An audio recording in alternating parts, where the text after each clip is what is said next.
Ele te deu R$100, ele vai receber 30 todos os meses. Faz isso aí vezes 4 anos. E você vendeu teu voto por um buraco na telha, por um cano. Isso aí não é papel do vereador.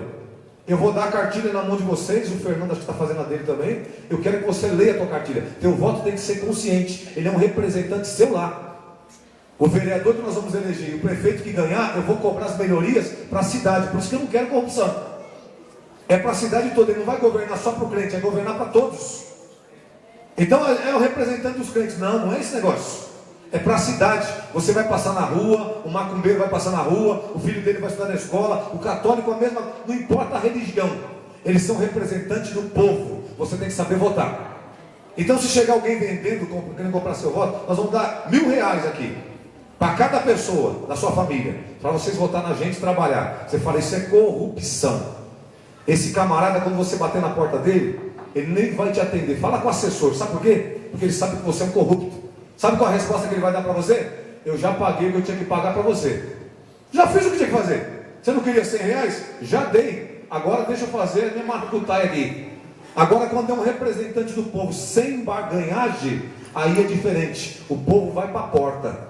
Aconteceu várias coisas nessa cidade aqui e vieram atrás da gente. Sabe o que eu falei? Não saiu do lugar. Eu, na verdade, eu votei num vereador que eu morava em outra cidade, meu voto sempre foi aqui. Eu votei num vereador que não me representou nessa cidade. A igreja estava apoiando, deu uma direção. Aliás, foi a missionária Tânia, né? Na última eleição foi a missionária Tânia. Então o meu vereador nem ganhou.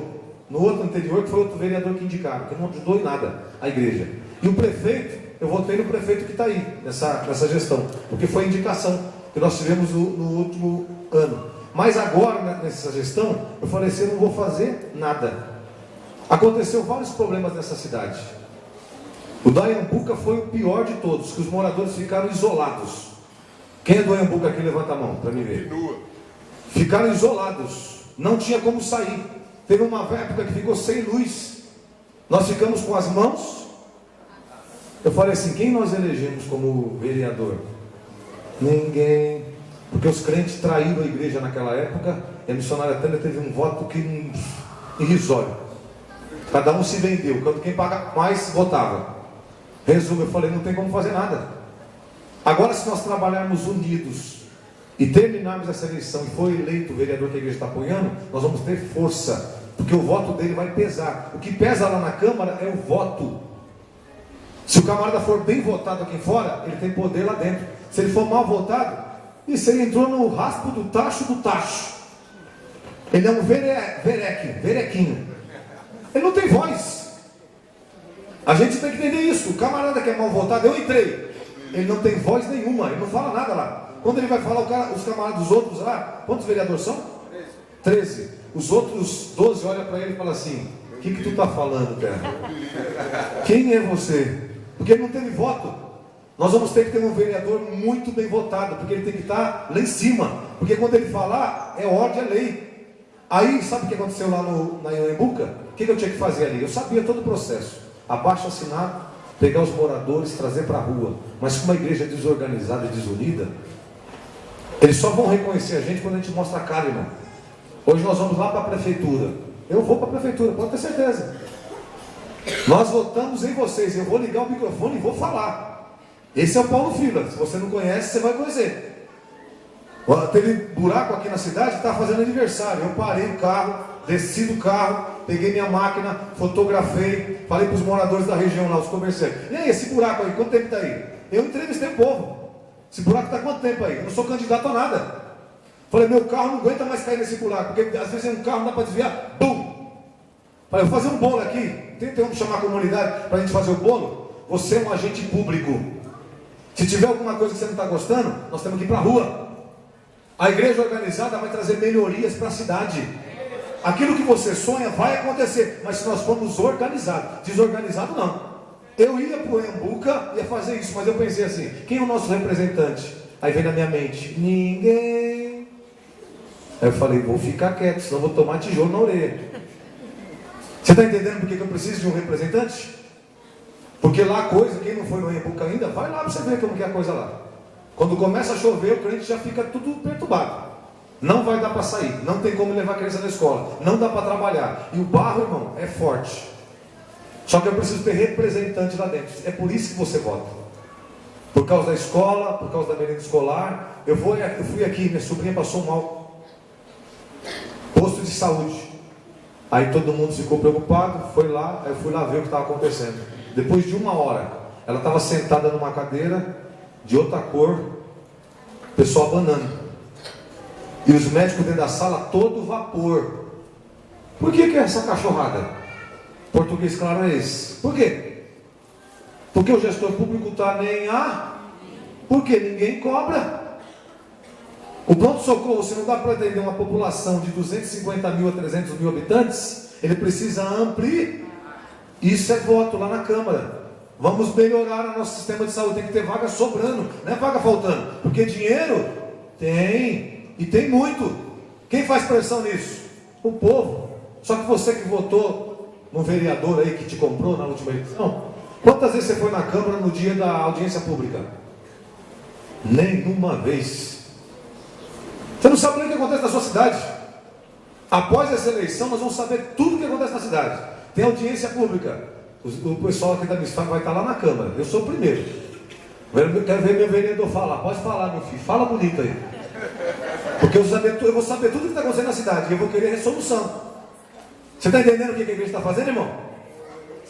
Porque senão não tem como cobrar. Não vou cobrar uma coisa que eu não ajudei a fazer nada. O prefeito pode falar bonito agora. Fala limpo, fala grosso. O nosso candidato fala grosso. Fala grosso. Mas depois que ele pegar a caneta, eu quero ver ele assinar grosso a caneta. Melhoras para a cidade, senão nós vamos fazer piquete lá. A Misfab, quem não conhece, vai conhecer. Nós vamos para a porta da prefeitura e eu vou acampar lá. Para nós votamos em vocês. Eu quero resposta. Porque eu não vou ficar engolindo coisa. Hoje eu não posso falar. Eu falei que nós vamos tomar a cidade. E é de verdade. Se você viver bem, tiver boa qualidade de vida, você chega feliz na igreja. Se a coisa estiver ruim lá fora, você chega triste, irmão. Não tem melhoria. Por que só varre no centro da cidade? A rua Joaquim Ruas, eu tenho nojo daquela rua. Desculpa quem mora lá. Essa semana eu fui lá cortar o cabelo. Glória a Deus. Só corto na Marisete, você é minha cabeleireira. Vou na Marisete, corto o cabelo. Saio na frente da igreja e falei, bispo, o que é isso aqui? Se você não se vigiar, você começa a ficar igual a todo mundo. A rua suja, o pessoal não pega nem um balde de água do tanque e joga na rua. A rua está imunda. Não limpa a rua. Falei, a igreja não pode ficar desse jeito. Eu vou essa semana aqui, a VAP vai descer e uma vez por semana nós vamos limpar aquela frente. Estava virando ferro velho, tinha 2 carros parados lá. Falei, que esses carros estão parados aqui? É da igreja esses carros? A prefeitura, que ela tem um sistema do guincho. Eu assisto aqui a semana inteira no centro da cidade aqui, ó. Aqui na porta da igreja, é guincho o dia inteiro. E leva carro, aí eu fico filmando lá. Aí quando o proprietário vem, eu falo, vem ver aqui. Você parou na faixa amarela, tá vendo? Aquela faixa amarela. Ah! Então assiste aqui, ó, pra você ver. Olha o guincho subindo no seu carro. Eu faço direto aqui, tô nem aí. Porque tem hora que eu tô chegando e eu aviso, eu falo pro camarada, ó, não para o carro aí. Por quê? Porque a faixa é amarela. O camarada falou pra mim, ah, tá bom, eu já parei outro dia, não fizeram nada. Aí ele tirou o carro. No outro dia ele colocou no mesmo lugar. Não foi eu que chamei o guincho. Mas o guincho chegou, olhou, pôs a cordinha, puxou pra cima e levou embora. Quando ele chegou tinha um cavalete. Irmão, o camarada é grande, acho que é lutador de jiu-jitsu. Ele lutou jiu-jitsu com o cavalete. Quebrou o cavalete inteiro, picou o cavalete na frente. Eu falei assim, que nervo. Porque agora ele vai ter que pagar um monte de coisa para tirar o carro dele de lá. Por que esse bicho que fica aqui no centro da cidade não chega lá no São Miguel, que tem um monte de carro parado na rua? Carro abandonado parecendo um galinheiro aqueles carros. Por quê? Eu vou falar com quem hoje? Com Abreu?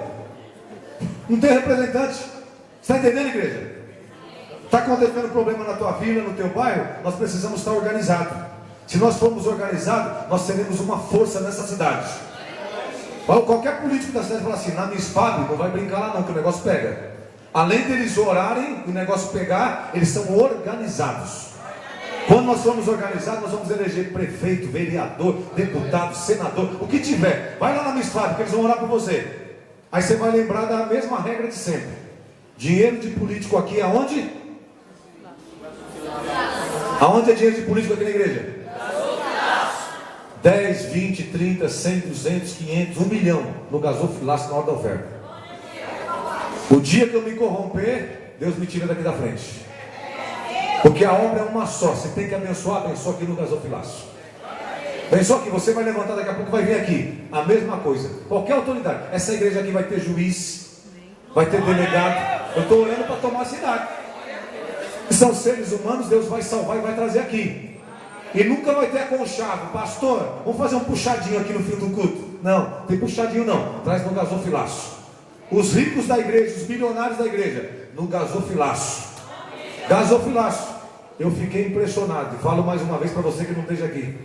Eu ministrei a irmã, e a irmã recebeu a palavra através do rádio, via online.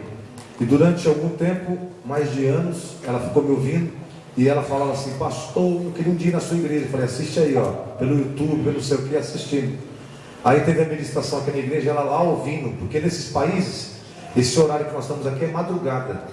Aliás, esse aqui é de noite. Madrugada quando aqui é à noite, lá na Alemanha. E a irmã ouvindo a palavra, orando com ela, ministrando. Eu tenho uma igreja online, que eu vou sustentando as pessoas com a palavra. E a irmã falou assim: um dia eu queria ir no Brasil. Eu fiquei imaginando assim, nunca. Mais de 20 anos na Alemanha, família constituída, etc. E tal, filha nos Estados Unidos. Eu falei: jamais. Só que um dia a irmã me ligou, ouvindo uma ministração aqui da igreja. Falou assim: pastor, tem uma novidade. Eu falei: que novidade? Você quer falar uma coisa do filho? Eu quero doar uma coisa para a igreja. Aí eu já pensei: faz o West Union, porque o pessoal que me ajuda de lá de fora, para manter a rádio no ar, eles fazem via transferência do negócio voletivo. Aí ela falou: não, eu quero doar um terreno. Eu falei: será que é na Alemanha? Somente, irmão, fabrica. Eu falei: o que essa mulher está falando? Está lá há 22 anos. Não, eu tenho um terreno aí na Castelo Branco, na cidade de Pardinho. Eu falei: que benção. Aí ela falou: você tem que doar o terreno. Aí eu falei: a documentação. Tudo esse negócio é difícil. Assinatura, transferência, escritura, blá blá blá. Aí ela mandou uma procuração. Procuração não tinha validade porque estava errado, não sei o que. Eu falei: ih, Deus, começou a complicar. Porque quando Deus está no negócio, a coisa flui, sem embaraço. Aí eu estou tranquilo, falei assim, falei para minha sobrinha que está cuidando do documento, falei: deixa tranquilo, não vou pressionar não. Ela falou que deu a doação, não falou? Documentação não está dando certo, vamos rodando. Passou um mês, passou 2, daqui a pouco a mulher me chama de novo e fala assim: pastor, tem uma outra novidade. Eu falei: qual a novidade? Estou indo para o Brasil. Eu vou descer do aeroporto e vou direto para Puti. Falei: Deus, a prioridade da mulher é acertar a oferta que ela fez da igreja. Ela falou assim: nós vamos para Cutia e vamos lá assinar os documentos tudinho, que eu quero efetuar e quero concretizar a minha doação. Quem está lá fora ouvindo essa palavra está entendendo, porque quem está aqui dentro não vai entender. Ela veio para o Brasil, chegou, se hospedou na casa de outro pastor. Fomos lá buscar, ela veio aqui, fomos lá na cidade, assinou toda a documentação. O terreno hoje tem escritura, tem tudo, e é da igreja. É da igreja. O camarada, quando chegou lá, nós fomos assinar a documentação, ele ficou impressionado, porque ele pensou que ia passar por uma pessoa física. O nome do senhor Euclides, senhor Paulo. Não, aqui está o estatuto da igreja, para passar por nome da igreja. Foi doado para a igreja, o que é da igreja é da igreja. Você tem que entender isso, nessa igreja aqui o evangelho é sério, irmão. Se nós começarmos a brincar, Deus derruba essa igreja. Tem um monte de ministério que cresceu e agora está em decadência, porque começaram a brincar. O que é de Deus é de Deus. Para que eu vou precisar dessas coisas? Eu não tenho necessidade. O meu andar e o meu caminhar é dentro da igreja. Eu como o que põe na mesa, é da igreja. Você tem que entender se essa igreja é uma igreja que está conduzindo você para os céus. Agora, depois de você ouvir tudo isso, se você é fiel na terra, se coloque em pé em nome do Senhor Jesus. Hoje eu termino cedo essa reunião. Nós vamos recolher os dízimos, as ofertas e os semeadores. Eu faço aqui só um parênteses. Eu pedi ajuda para comprar geladeira para a missionária. Olha só o eco que deu aí. Eu pedi ajuda para comprar geladeira para a missionária. Nós não compramos a geladeira para a missionária Suzy, porque nós ficamos só no discurso. O total arrecadado, eu falei para a Suzy esses dias: Suzy, até hoje eu não mandei o dinheiro, era para o casamento dela, lembra? Falei: Suzy, não deu, porque eu não consegui arrecadar. O total deu R$800. Aí esses dias eu falei com a Suzy, ela falou assim: pastor, me manda esses R$800. Falei: por que, Suzy? Ela falou: porque agora eu estou morando em Cuba. Eu e meu marido agora alugamos uma casa, estamos em Cuba e vamos fazer a obra lá. Aí eu mais uma vez, eu falei, Deus, ajuda a minha boca a não ficar falando muito. Falei, os semeadores, que é esse carnê do semeador mensal, independente do valor que você pode doar, nós vamos ajudar a Suzy. A Suzy precisa. Qual é o trabalho da Suzy, irmãos? Missionária. Só que a Suzy não é missionária de banco, é missionária de campo. Você ouviu ela falar sobre Cuba aqui? A dificuldade que é falar o evangelho lá? E o que acontece? O marido dela é cubano, então ele tem nacionalidade. A Suzy agora também é cubana e vai passar um tempo lá. Falou, pastor, se pelo menos o meu aluguel vocês conseguirem pagar, para mim já vai estar de bom tamanho, que eu já vou ficar tranquila. Porque o missionário de campo, e num país que é fechado, ele vive do quê? Escondido, pode ser preso. Nós sabemos toda a dificuldade de Cuba. E ela vai, quando vier para o Brasil, eu vou trazer de volta aqui. Só que essa igreja, a partir desse mês, nós vamos mandar a oferta missionária para Suzy. Foi quando lá embaixo, só para você entender, na Joaquim Ruas, eu falei assim, nós vamos ajudar a África. Nós começamos a mandar valor para a África. A finança da igreja mudou. Quando deu esses 12 mil reais de oferta, um culto lá embaixo, foi que nós estamos ajudando a África. Porque eu consigo entender, uma coisa é eu ajudar alguém que está no Brasil aqui. Nós estamos ajudando uma nação. O evangelho não penetrava. Tinha um missionário de Minas Gerais, eu vi ele chorando, e ele fazendo no Facebook, por favor, brasileiros, manda recurso para cá. E ele mostrando que a igreja lá é num campo aberto, e é tudo de madeira e com feno em cima. E ele faz filme para as crianças. Igual nós passamos o filme ontem aqui, foi lindo aqui ontem. Passar o filme, ele passa lá, e o pessoal fica eufórico, né? Aquela coisa toda. E eles andam quilômetros, e faltavam algumas coisas. Aquilo me comoveu. Falei assim, o Brasil explorou esses africanos. Vieram para cá, morreram, deram a vida. O Brasil tem dívida. Quando nós começamos a ajudar a África mensalmente, até chegar um salário mínimo e começar a mandar para ele, a finança dessa igreja mudou. Essa igreja só arrecadava moeda de R$2. A finança mudou. Porque eu entendi que essa igreja tem um nome ali, ó. Está escrito o quê? Missão. Se nós não entendemos que nós temos que fazer missão, não vai. Só que eu só consigo fazer missão com os semeadores. Porque os dizimistas dessa igreja mantêm as portas abertas. Se eu pegar o dízimo e mandar para missões, eu fecho a porta. Porque eu já ensino, irmão. Sabe o que é o martelo bater? Ó, pá! Bate cravado. Os dizimistas dessa igreja mantêm a porta aberta. É com missões, o semeador, que eu faço reforma, pinto igreja. Tá vendo essas lampadinhas aí, ó? Quando o endemoniado perguntar para você, o dinheiro da tua igreja vai para onde? O pastor está rico lá? Essas lampadinhas aqui, ó. É lâmpada de LED. Sabe quanto custa cada lâmpada dessa? R$200. Sabe por quanto que a igreja conseguiu? Eu chorei, hein? Falei com o irmão, é irmão de outra igreja. Falei, irmão, me ajuda aí, meu filho. O irmão tirou tudo que ele podia. Cada lâmpada dessa saiu por R$74.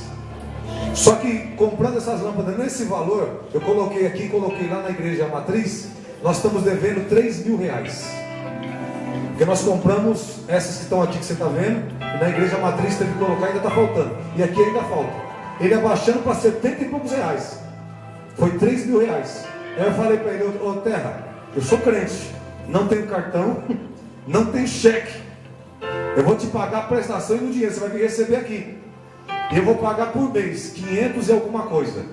Eu estou contando com o semear desta igreja. Eu faço a coisa, irmão, mas é contando com você que está sentado aí. Você precisa entender isso. Essa igreja é sustentada por você. Quando todo mundo entender isso, eu tenho aqui micro e pequeno empresários pequenos. Quando vocês entenderem isso, a tua oferta vai mudar. Não tem que ter dó de ofertar na obra, não. Você entende sua igreja, tudo que está acontecendo? Pastor, eu vou trazer uma oferta de R$1.000, porque parece que R$1.000 hoje dói. Mas se eu pegar R$1.000 para tirar férias com a minha família, não dói nada. E não é R$10.000 que você vai gastar, é muito mais. Se eu tirar R$100 para ir no shopping, não dói nada. Mas R$10 para dar na igreja, é uma luta. Então, o dia que Deus tocar no teu coração, tem a máquina de cartão aqui. Passa o cartão aí, irmão. Vou dar uma oferta forte. Eu não sei se tem cheque ainda. Existe cheque ainda na terra? Dá um cheque, crente. Ou dá um cheque forte na igreja. Essa obra precisa de você, irmão. Essa semana eu inaugurei a igreja lá em Calcaia do Alto. Cadê o glória dos crentes?